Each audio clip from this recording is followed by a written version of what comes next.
Well, Wednesday is quite the day around here because we already start planning for our weekend, so we call it Weekender Wednesday. But not only that, it is National Bagel Day. Could it get any better? Big deal. We're talking about bagels.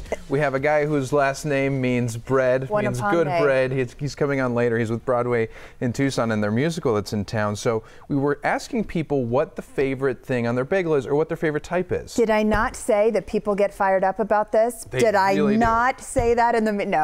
And they do, and there's so many different types of bagels that you can get. Matt Sterner, our producer, was behind. He's like, what's the one that's like the everything one? I'm like, the everything bagel. And so it is so popular. But then you throw all different kinds of stuff on top of it, and a couple of our viewers mentioned horseradish, pesto. Which sounds kind of good if you put, a little bit of cheese on it, some good mozzarella cheese. Dress it up a little bit. Here's our look at our Facebook here, and we can see some of the comments. So cream cheese, smoked salmon, that's kind of a common one. That's what I would say too. Cream cheese, the Green Valley brand, that's lactose free. Well, that's smart. If it's going to mess you up, then definitely do lactose free. Cream cheese and pesto, that's the one you were talking about. Right. That sounds interesting. And they also said hummus too. Good old hummus. Good old hummus. We tried chocolate hummus on the show once. And it was a failure. It wasn't bad. I mean, the consistency was right on. They nailed that. Yeah. It was some other parts of it that didn't quite make the grade. So we'll skip past that. But let's talk about Jeopardy, too, because last night, was it last night that they crowned the greatest of all time? Yes. And, of course, we know James Holzhauer. He was sort of the champion this year who made... He was the people's champion. How many millions? I know. He made a lot of money. But of course, Brad Rutter was on there. Ken Jennings came back, and who ended up taking the title? Ken Jennings. Ken Jennings. He certainly did. And the ratings were through the roof for this, as they should be. It's so much fun to watch. So he walked away with $1 million in the title. The other two contestants still walked away with $250,000. And let's hear how the crowning actually went. Okay. Ken Jennings, you are the champion. Congratulations. Nice job.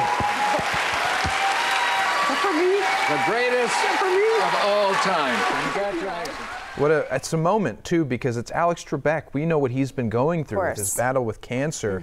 And, who knows how many more of these he's going to participate in. Right. He must have really enjoyed doing that. Yeah. Don't you think? Just handing over that trophy and just knowing, this is kind of the accumulation of all the amazing years that he's had. Yeah. And he's been part of America. And he's such a good person. Yeah. Yes. And all those players, too. Ken Jennings, James Holzhauer, etc. Right.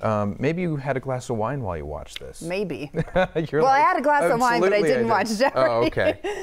I really I have a glass of wine usually while I'm cooking at night, and whether it's red or white, I really enjoy having wine. But apparently, not all Americans do now because it's dropping considerably. And you know why, right? It's pretty sad to me, actually, to think about it, because people are starting to drink White Claws now and Trulies and those hard seltzers instead of having like a refined glass of wine. They're having a frat boy White Claw. Like a frat boy White Claw. If you're like at a restaurant or something, you're on date night, just I'll have a White Claw. Oh no, you can keep it. You can leave now.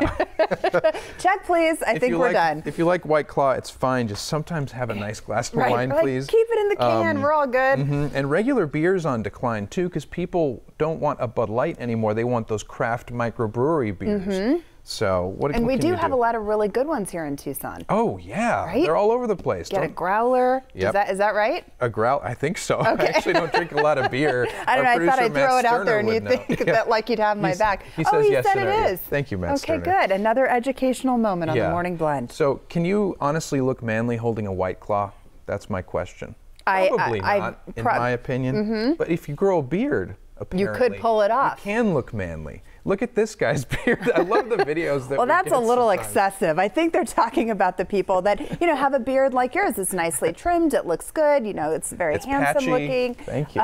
But I can understand this. I think it's really hard, though, to pull off a mustache. Like, it's a lot easier if you pull off that full beard and it's trimmed well. I can understand that. But you think about the people, because remember a couple of years ago, the stall started coming back and then people started doing the mustache. Yeah, only Steve Harvey can pull that one off. For you said Tom Selleck too. Oh, Tom Selleck. Yeah, just such distinguished older men. Commercials. Really? Oh, okay. He's on reverse mortgage. Well, maybe that takes it down a notch a little bit. So, but there's a twist to this, because if you are a woman who doesn't like bugs or is averse to little creepy crawlies and bacteria, chances are you're not going to like a guy with a beard, because you're going to feel as though there's bugs in the beard. And I think some men have a lot of bacteria in their beards. If you Google it and just search bacteria in beards, you'll shave your head you'll too. See. Yeah, you'll shave. Right? all your hair. Who's the person that we were talking Howie about the Mandel other? Howie Mandel has OCD. realized just how much bacteria that was going on up here, and so he's just. Bzzz. Yeah. That's no joke. He has an extreme case, I think, though. So, you know, anyway. many of us can't stand going to the gym.